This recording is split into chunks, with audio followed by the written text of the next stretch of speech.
이제 샌조지를 지나서 유타의 마지막 도시 샌조지를 지났습니다. 그리고 이제 애리조나로 들어가게 되는데요.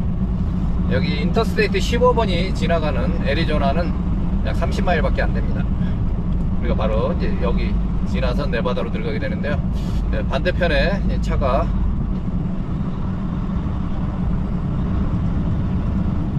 사고가 났네요. 집차인데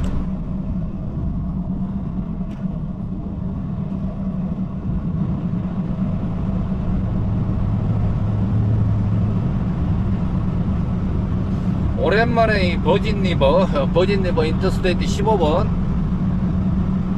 가장 멋진 협곡 버진 리버를 지나가게 됩니다. 오늘 아침에 지나가기 때문에 제가 북쪽에서 남쪽으로 내려가는 길이고 해는 왼쪽에서입니다. 여기서부터는 이제 애리조나입니다. Welcome to Arizona. 그랜드 캐니언의 주 애리조나로 들어오게 되면은요. 애리조나가 뭔가 다른 주하고 다르다는 것을, 품격이 다르다는 것을 알려주는 이제 가장 대표적인 여기 15번에서 가장 상징적인 버진 리버 캐니언입니다. 자동차로 갈 수 있는 캐니언 중에서는요 가장 웅장하다고 할 수 있습니다. 저는 이 계곡을 좋아하는데요. 여기를 지나가다 보면은 여기가 지구가 아니라는 느낌이 들 때가 많아요. 제가 어느 화성에서 그 우주에서 다니는 차를 타고 그 화성의 어떤 계곡을 지나가는 것처럼 그런 느낌이 들긴 합니다. 같은 애리조나하고 유타, 네바다 이렇게 가까이 이제 경계를 하고 있지만 여기는 이제 애리조나의 마지막 한 부분인데 이거 유타에 속해도 되는 부분인 것 같은데 이 나누는 경계가 기준이 무엇 때문에 여기가 거의 한 30마일밖에 안 되는 그런 데를 애리조나 구역으로 이렇게 정했을까 하는 생각이 듭니다. 그래서 여기 15번에서는 이제 가장 멋진 구간입니다.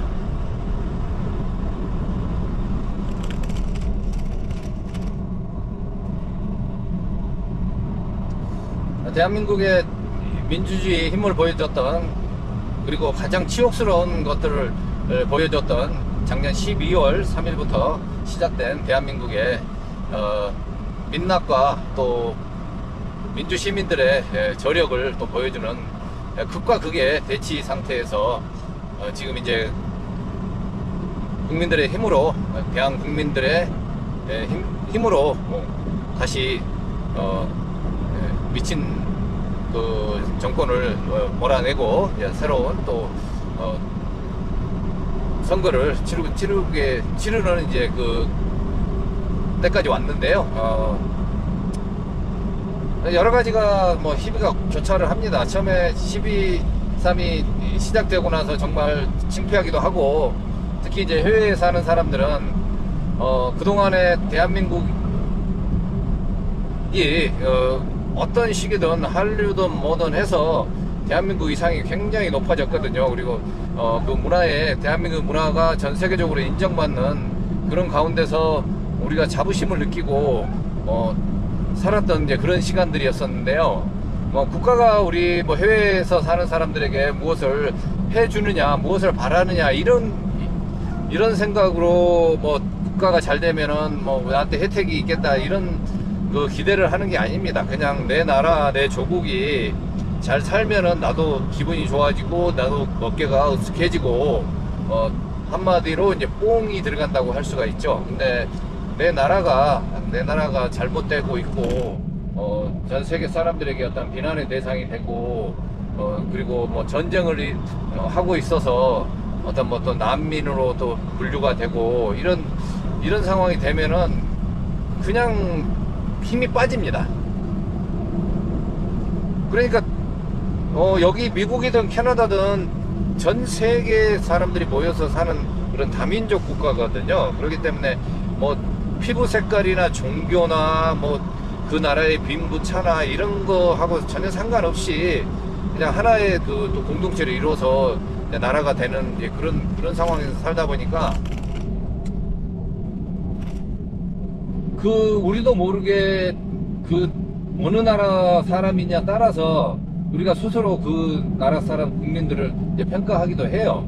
그런다고 해서 뭐 그게 우리가 생각하는 그 스테레오타입으로 이렇게 바라보는 게 아니라 우리보다 훨씬 이제 대한민국 사람들 입장에서는 이제 단순하게 이제 경제적인 규모만 가지고 판단을 하는 경우가 많거든요. 그래서 뭐 동남아 사람들 무시하기도 하고 우리보다 경제 수준이 낮은 뭐 인도도 무시하고 중국도 무시하고 막 그런 경향이 있잖아요. 근데 솔직히 여기 미국이든 캐나다든 이런 여기서 사는 그 사람들 그런 나라에 와서 사는 사람들의 그런 걸 보면은요, 우리보다 훨씬 그 사람들이 더 커뮤니티도 그렇고 어떤 그 생활 수준이나 이런 것도 우리보다 높습니다. 그리고 그 사람들이 여기서 더 훨씬 우리보다 인정받고 사는 나라들이에요.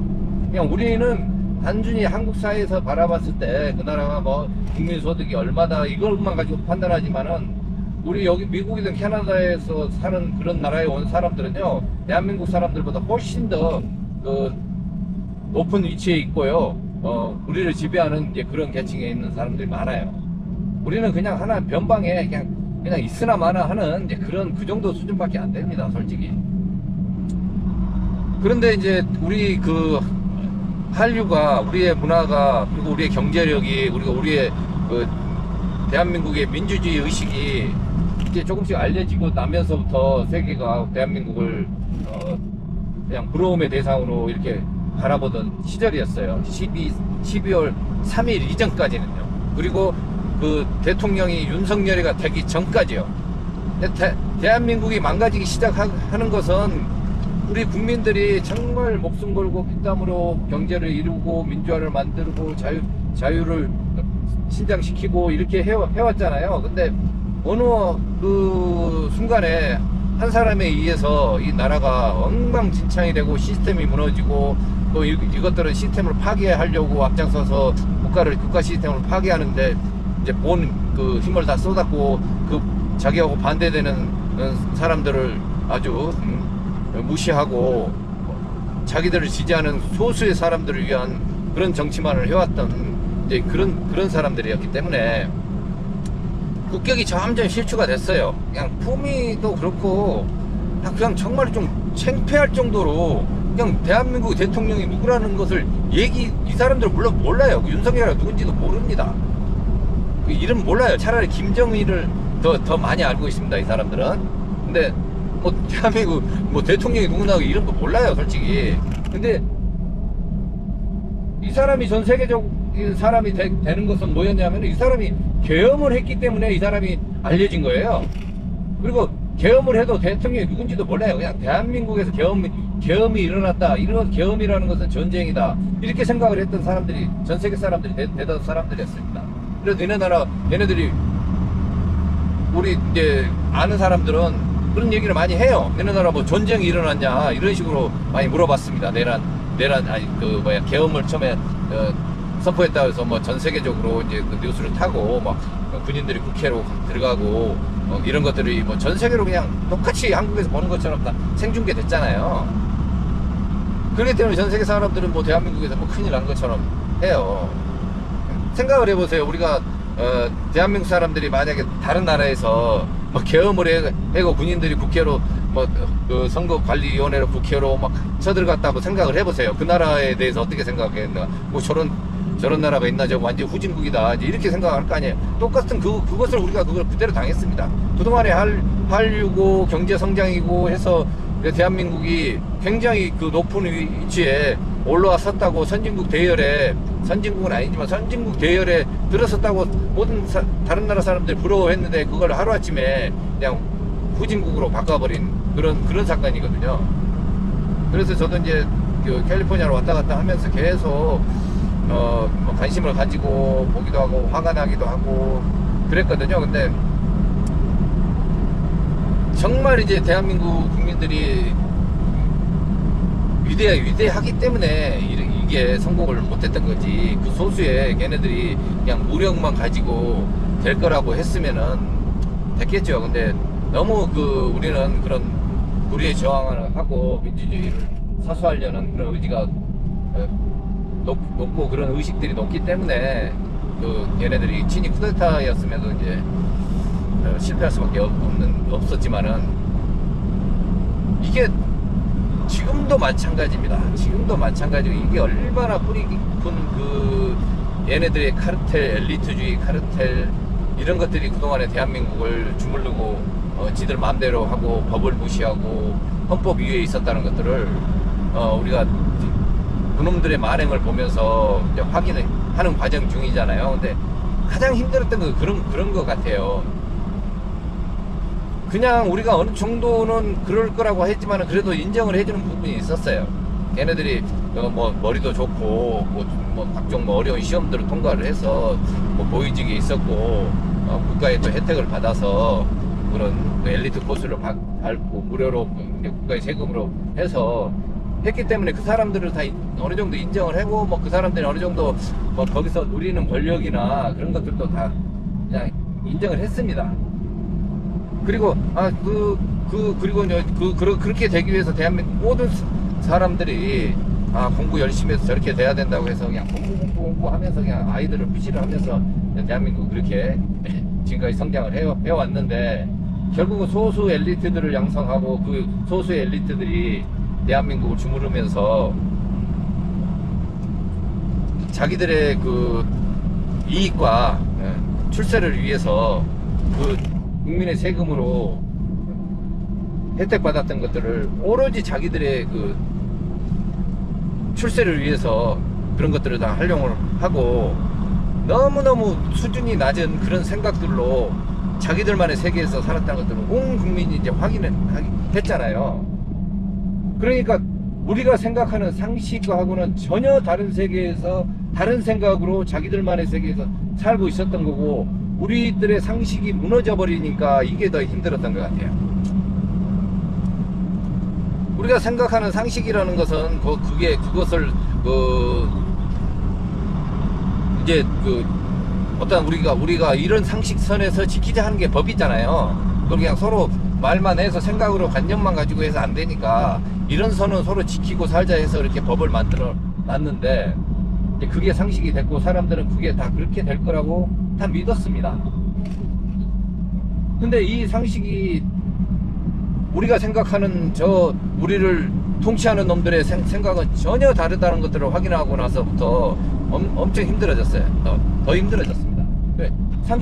상식 밖에서 우리 상식이 다 무너지고 예측을 할 수가 없는 거예요. 어떻게 된다는 게. 그래서 내란을 하고 나서 이제 뭐 국회가 빠르게 정리를 하고 그 다음에 또 어떻게 되고 어떻게 될 거라는 것들을 다 알고 이제 상식적으로 생각하고 있었잖아요. 그래서 뭐 진보 진영의 평론가들 뭐 그런 사람들 그리고 또 저쪽에 뭐 보수 꼴통들은 또 지들 나름대로 또 가서 내란 세력을 옹호하고 뭐 이런 아주 개판이 돼버린 거예요. 그런데도 진보 진영에서 민주시민들은 그냥 상식을 믿었어요. 이렇게 되겠지. 아무리 쟤네들이 저렇게 개지랄을 떨어도 상식선에서 모든 게 해결될 거라는데 그리고 예측을 하고 논평을 하고 다 했습니다. 하나도 안 맞았습니다. 그러니까 4개월 동안 그렇게 우리가 외치고 저건 잘못됐다 했지만은 쟤네들은 눈 하나 깜짝 안 하고 자기들이 하고 싶은 거 다 했어요. 근데 진보 진영에서는 뭘 했습니까? 쟤들이 개소리를 하면은요 그것을 논리로 받아요.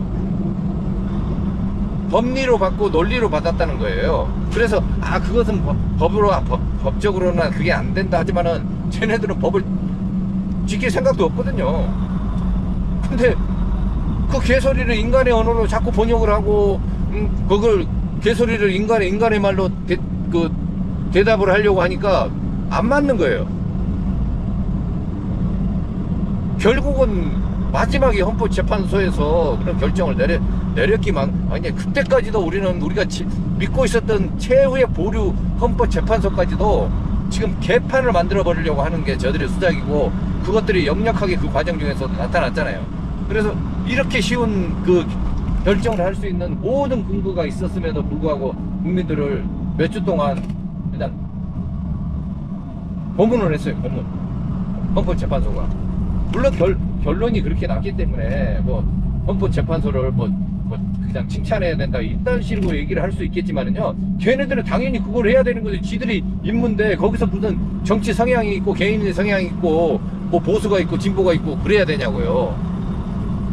그런 헌법재판소가 왜 필요하냐고요. 그렇게 진영에 따라서 판결이 달라지는 이런 그 시스템을 누가 믿을 수 있겠냐고요. 가장 잘못한 것은 저는 헌법재판소가 잘못한 건 바로 그 지점이라고 생각하거든요. 왜 우리가 헌법재판소의 사람들을 뭐 그쪽은 보수 진영이고 이쪽은 진보 진영이다 뭐 이런 것들을 편가르기를 하면서 그 사람의 성향이 어떻다는 것들을 그걸 성향에 따라서 이렇게 이 사람이 판단하겠다는 이런 개 같은 시스템 법 시스템이 어디 있습니까? 그걸 왜 법을 만들어요? 그러면은 그냥 그때 판단하면 되지. 그러니까 그것조차도 우리가 믿을 수 없는 상황이 돼버리니까 사람들이 집단 멘붕에 빠져버리는 거죠.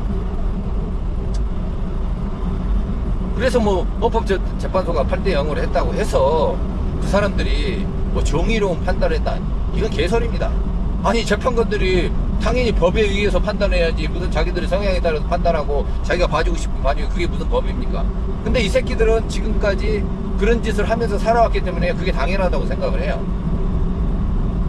그러니까 법을 지켰던 사람들이 억울한 겁니다. 지금까지 대한민국에서 법을 지키고 조그마한 잘못하면은 정말 양심에 그냥 가책을 느끼면서 이렇게 하면서 조마조마 살았던 국민들만 아주 바보였던 거예요. 근데 지네들의 카르텔에 의해서 지네들은 다 빠져나가고 있잖아요. 생각을 해보세요. 지금 얼마나 웃긴 상황이 벌어지고 있는데도 국민들이 어떻게 할 수 있는 방법이 없는 거예요. 왜? 지금도 내란이 지속되고 있기 때문에. 그 내란 대행이란 놈이 거기서 지금 무슨 짓을 하고 있는지 한번 보세요. 이 국민은 없습니다, 이것들에게는. 그러니까 내란당이나 그 지금까지 소수 엘리트들 권력지향적이고 자기 이익을 위해서만 그 살아온 이것들에게는요, 이들은 자유, 민주주의, 국민을 입에 올리면 안 돼요, 그 사람들은.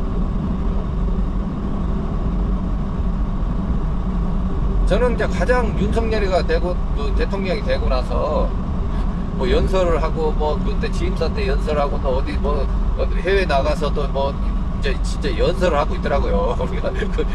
우리가 그냥 정말 듣기 싫으면 연설하고 있는 그러잖아요. 저도 지금 연설하고 있습니다만은 걔가 그 자유, 민주주의, 뭐 연대 막 이런 얘기를 하더라고. 그래서 나는 정말 웃겼습니다, 그때. 무슨 저기 가서 뭐 개그 하나 그랬어요. 왜?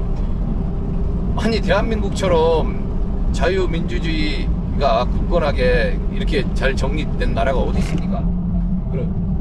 가장 그 민주주의 훈련이 잘 돼 있고 자유를 가장 만끽하는 그런 나라고, 연대가 아주 잘 되는 그런 생활화되어 있는 그런 나라 사람들이잖아요, 우리가. 근데 그런 걸 한 번도 안 해본 놈이 그 입에서 그런 말을 하는 거예요.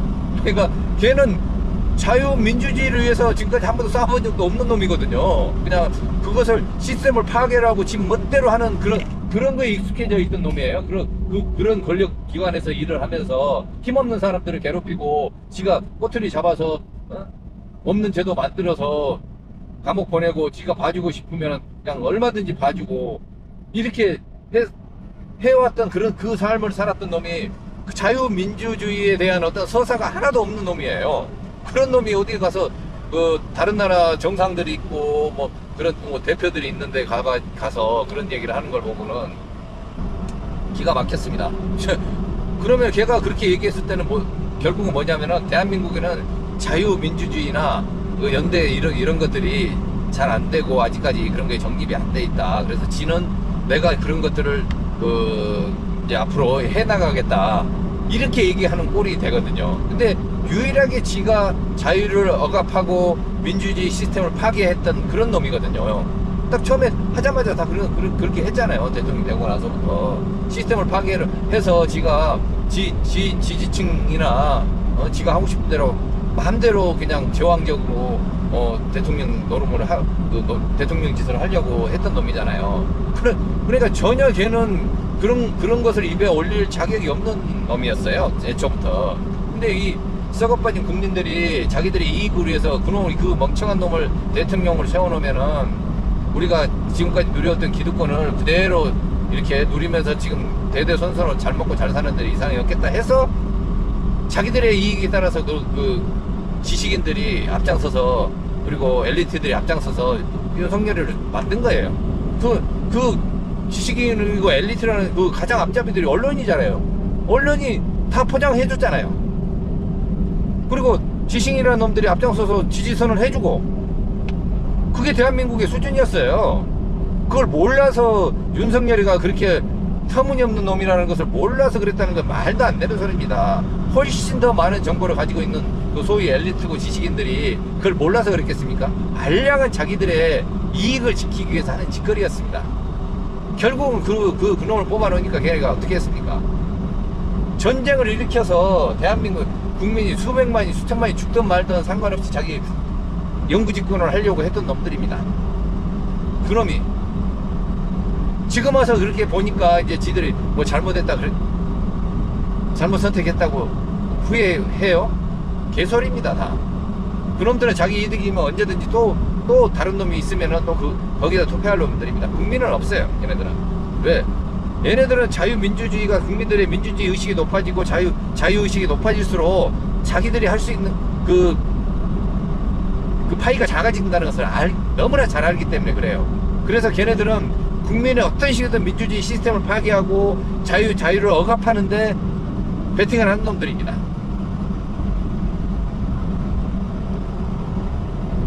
근데 보세요. 니들이 기득권이라고 하고 엄청난 부를 쌓아서 지금 그 대한민국에서 떵떵거리고 살지만은 뭐 니네들이 가지고 있는 재산이 뭐 아파트가 뭐 수십억 된다 하지만은 전쟁이 일어나서 미사일 한 방이면은 니네들 아파트가 무슨 그 수십억의 가치가 나가겠어요? 그놈들이 다 지들 아파트 값 떨어질까 봐서 다 찍어준 거 아니에요. 그리고 자기가 누려온 기득권이 침해당할까 봐서 의사들이고 변호사고 다 그런 소위 엘리트라는 최고의 지식인들이라는 놈들이 앞장서서 지지했잖아요.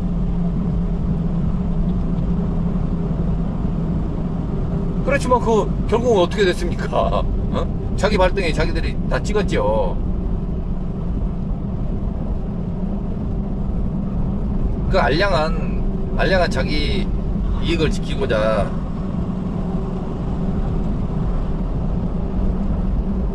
그 결과가 일반 국민들에게 엄청난 고통을 안겨줬습니다. 이제 그것을 수습해서 새로운 대한민국을 만들려고 하는데 아직도 이놈들이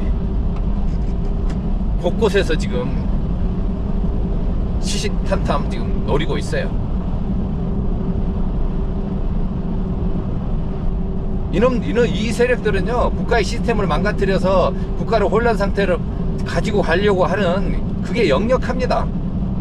지금 그렇지 않고는 설명이 안 돼요. 뭐 권한 대행이라고 해놨는데 이것들이 법을 지킵니까? 법을 지켰어요? 헌법을 지켰어요?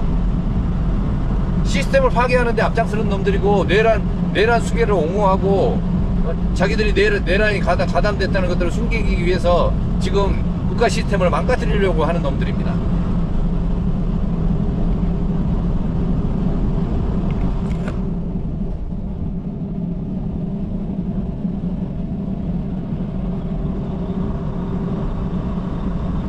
정말 위태위태하게 지금 대한민국이 이렇게까지 됐는데 정말 이번에 제대로 된 대통령 만들어서 대한민국의 저력을 한번 또 보여줘야 된다고 생각합니다.